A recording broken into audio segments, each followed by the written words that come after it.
Hey, meaningful movers. Welcome back to Moving with Meaning, the podcast, where actions have meaning, words have meaning, and we open up the conversations to discover what's your next move. I'm your host, Krystal. In today's episode, we're going to talk about how quickly our mood and energy levels can shift without even the slightest hint. Or is there?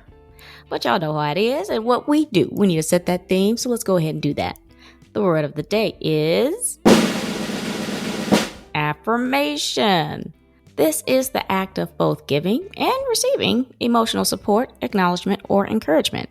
I think it's fair to say that many of us are looking for that, though we are stubbornly defiant to admit it. This isn't meant to be translated as you being less independent. Quite the contrary.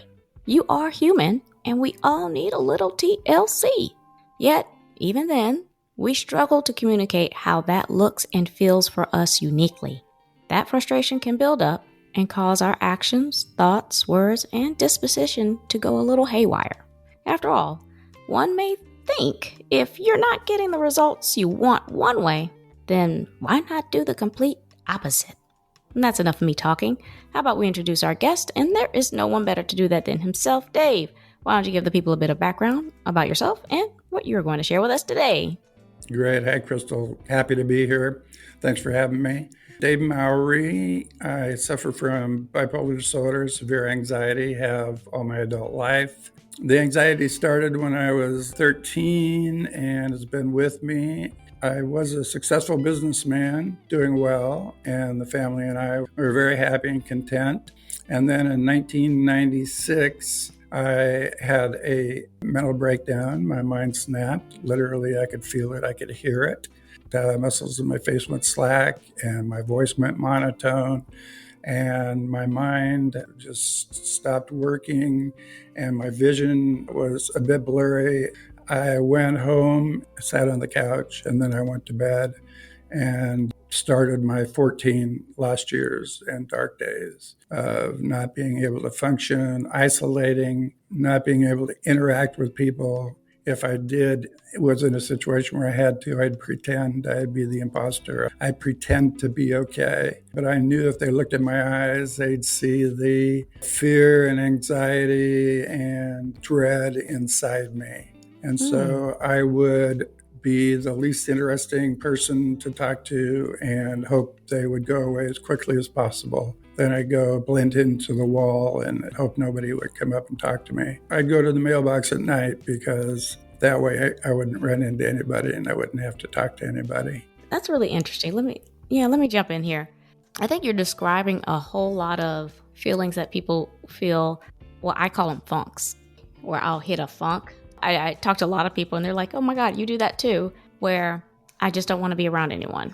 I want to disconnect. I want to not be bothered. Just this jovial person that I was. It's this quick shift in attitude, in tone. Some people can pick up on it and some people can't. That lack of the facial expression that you mentioned, to me, it's all in the eyes. Like you can see in somebody's eyes that something is wrong before anything else happens, before anything else follows behind it. The fact that you were getting through and trying to manage it for as long as you can. But you're right, it's like an imposter. Like you put somebody else in front of someone just so they don't ask any more questions, or so they don't, I don't know, perhaps try to engage you, like you said, in conversation. And you're like, I really don't want to talk to you, I don't want to talk to me. It's interesting how the similarities are there. But I think what really caught me by the way you described was your snapping, your brain snapping, and how you called it a nervous breakdown. For me, when I hear a nervous breakdown or when I did before, it was like a complete, like you had to be checked in, like you were out of control. You might have been wailing or something like that. It's always something just spontaneous and fireworky, but yours was like an internal. It's almost like a deep hole within you, and you just felt yourself pushing yourself in until it was like no one left. I think that's exactly right. When my mind snapped, and it's an old saying, but I could feel it, I could hear it. It was like a twig snapping. It was like an electric impulse in my brain. It just snapped and completely changed. And funk. I went into a funk. The problem with my funk is that it lasted 14 years. Yeah. And, with my wife was there to support me. We, again, successful business to losing it all. We were homeless for 18 months. Well, tell me about that. The had it all, the lose it all. Yeah. It's how sometimes, someone is incapable of working, and in this case, from mental duress. Was it because you're the breadwinner or because of the care that was needed? What happened that everything had to go by the wayside? I couldn't function. I literally couldn't function. Either sitting on the couch or laying in bed and getting up and just everything I could do just to be. But the business relied on me, and when I wasn't there, the business failed. We ended up $200,000 in debt. I couldn't work. I couldn't function. And I was hospitalized for a time. And without that income and me not being able to be there, we just going from being comfortable to essentially having nothing, losing our home. Yeah. That's the story at that time. Well, yeah, I mean, here's the thing. You're sitting here talking to me. The other thing about that, and as much as we can talk about what happened with the 14 years and how you got back together, you stuck together. There's a lot of people would just have given up and just said, screw it. To have gone from such highs to such lows so fast, and then how you hung on to life, how you hung on to yourself. I just want to make sure that we don't miss that. And for me to say that to you and to those who are listening, it happens. This stuff does happen. But no matter how long it takes, it's going to happen. You're going to come back from this. What was the recovery? Because I didn't know that you went into the hospital. Yeah. What I wanted was peace of mind. My mind was racing. I had the negative thoughts, the loop over, and I had no peace. And all I wanted was peace of mind. Being in the hospital helped because nobody would see me. Nobody could reach me by telephone. Only somebody that I allowed to come in would come in. I got that break in that way. But talking about my wife sticking with me, she's really the hero of my story. You're right. I think a lot of people would have left me. I know that's the case. If she would have, I would have been in a single room occupancy apartment in Old Town Portland and getting my food from a food kitchen. Yeah. That would be my story. But she stayed with me. So again, she's the hero of my story. Without that support, I don't know where I'd be. And here I am talking to you. And it's because of that support, being able to go through those lost years and then start to come back from the other side. At a certain point, the 5 stages of grief, and, there was denial, and eventually there was acceptance that I had a mental illness and that this was happening to me. But I never felt resignation. I always kept trying. Yeah. I tried to do this. I tried to interact. I tried to work. I tried to do different things. And I failed. I don't know if failing's the right word, but I just couldn't do it, even though I kept trying. No, it wasn't fail. I love to say that you found, okay, this was not working. Let me try another way. So I think you just found ways that weren't working. And like you said, are you stealing my word of the day? Is that what you're doing? That was so good. I was like, look at that. Yeah, you did it. Because it's like, hey, if this isn't working, I'm going to do something else. If that's not going to work, I'm going to keep going until I run out of options, which there are plenty of. I mean, I'm sitting here. They can't see me here, but I have been smiling since you have been talking about your wife and how you've been going through this. So I hope you appreciate me just smiling, because it's just such an inspirational story that you have. And we haven't gotten to the, what is it, NAMI? Right. Just, and that's partly my wife's being there and staying with me and supporting me. She saw, it was just a little notice in the, wherever she saw it, the NAMI, National Alliance on Mental Illness. NAMI was they had monthly meetings, and she said, go to this. I went. I sat in the car for about half an hour before I had the wherewithal to go in. But I went in and I was accepted just for where I was and who I was. So I could be alone in the room. They didn't push. They didn't prod. They didn't ask a bunch of questions. They just let me be. I heard people talking, and they had a speaker, and I realized that was me. So I went back the next month, and they had a name tag for me. And again, they just let me be. Over time, I felt comfortable, and I was interacting. And it's interesting because later, they asked me to do some volunteer work, which I did. And then that led to me getting a job there in 2010. And that's when I came out of my lost years and dark days. People would have their stories and I could understand and accept. And I worked with people and listened to their stories and could relate. That got me out of my head, and it was healing for me. That was really the turning point in my life. And it's because of my wife. And then I went to NAMI and really started to heal. Let me ask you 2 questions. What does NAMI stand for? National Alliance on Mental Illness. Oh, cool. Okay. The first thing that I got from when you started explaining your experience when you first got there, it was like you were surrounded by peers, people who understood you. Yes. I think it's one of those things where, I don't know, I have never been to one of these, but it's just what I hear people explain about AA. Yeah. I don't know how it works, but it's like, why don't you share today? And it's like, well, listen, I'm going to tell you when I'm going to share. And it really sounded like that was the case. And what I could see is small steps, and they kept turning into larger steps for you. It was just come in and don't say anything. The next time you went, here's a name tag, right? It's like, okay, now I belong. I'm a member. They understand and they have accepted me. Then it was volunteer, do the speaking part of it. Then it went on and on and on because now you found purpose. And it just kept building onto that. You said they asked you to volunteer for something? Yes. What was that?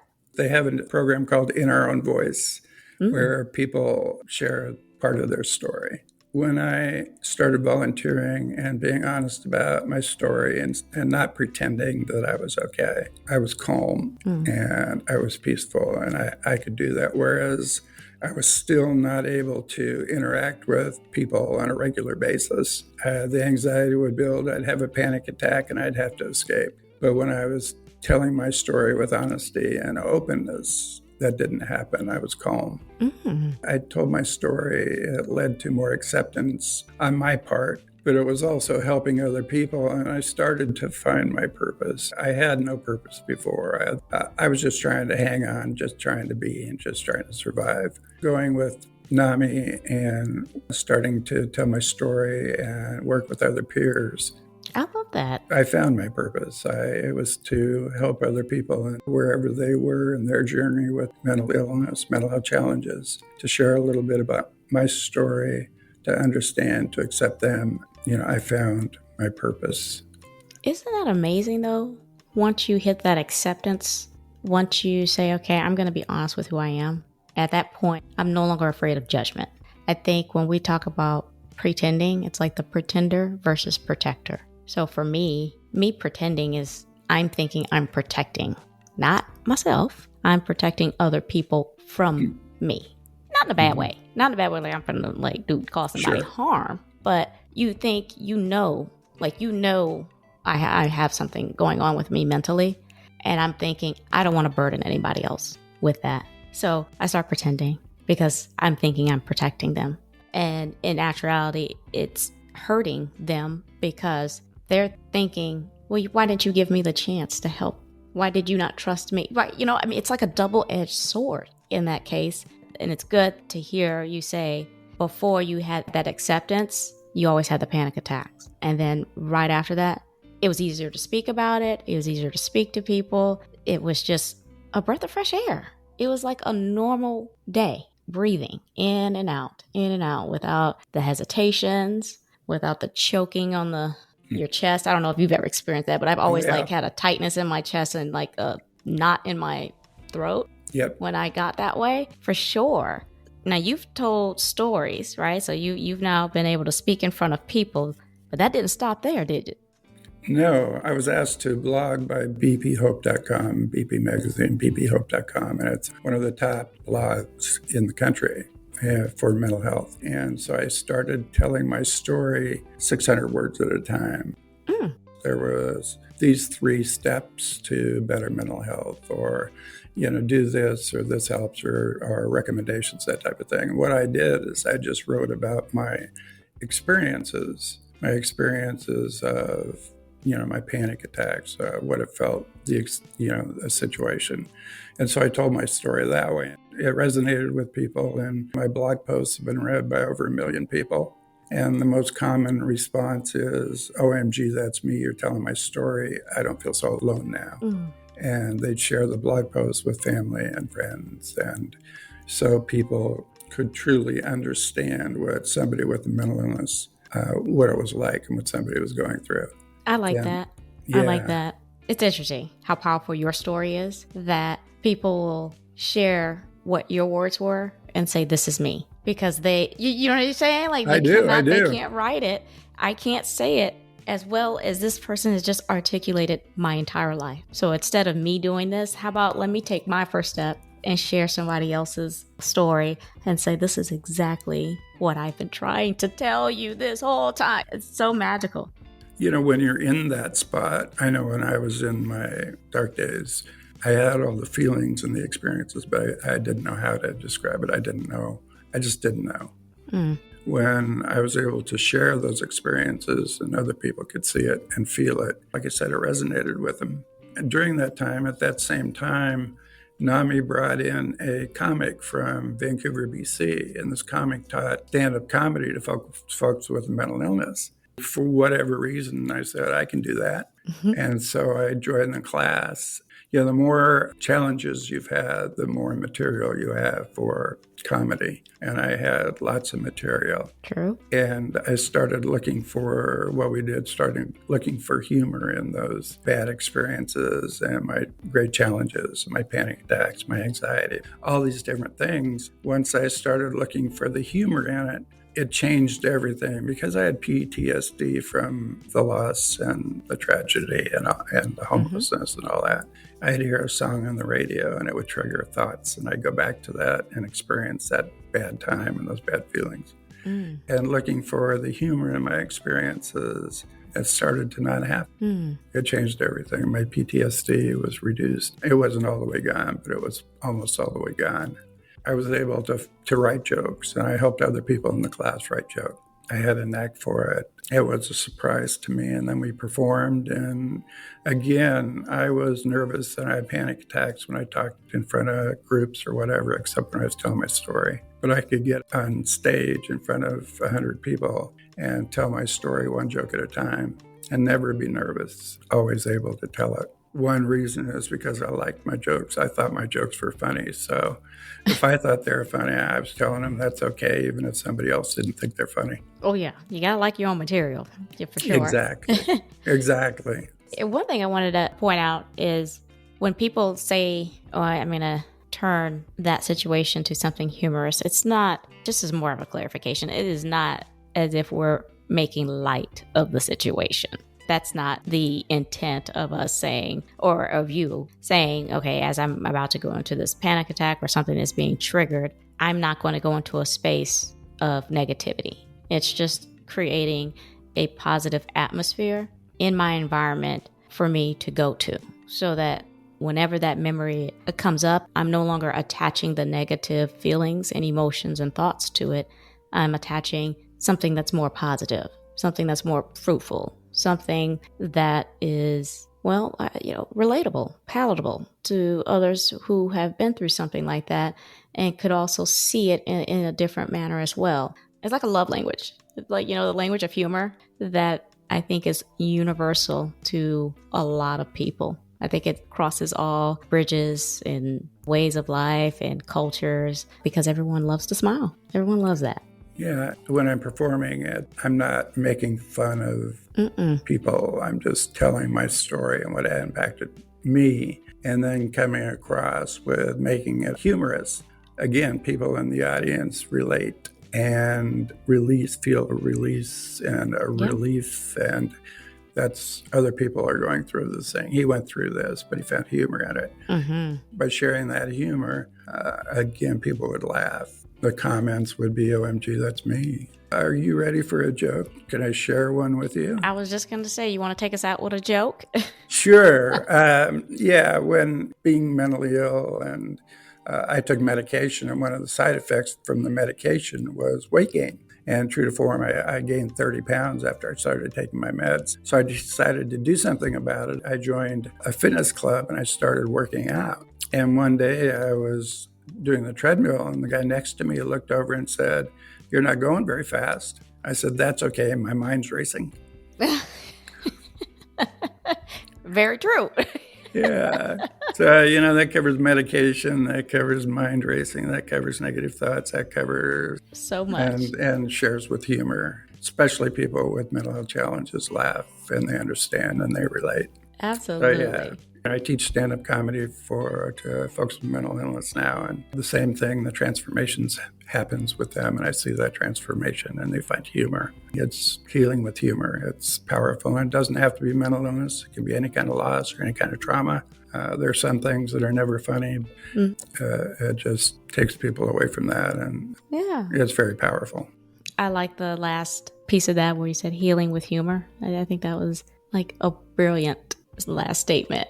And I was going to actually say, did you have any golden nuggets that you want to add some ketchup? So I don't know if you wanted to do that as the joke or did you want to add a little tip? Yeah, I think the joke would be, because it pushes boundaries. It's a bit edgy, but it's also a laugh out loud funny. Okay, and reminding it's a joke. When I was especially in a very dark place and things were really bad, I decided to end it all. So I went up into the bathroom and I took a bunch of pills. And afterwards, I called my wife for help. She said there are more pills under the sink.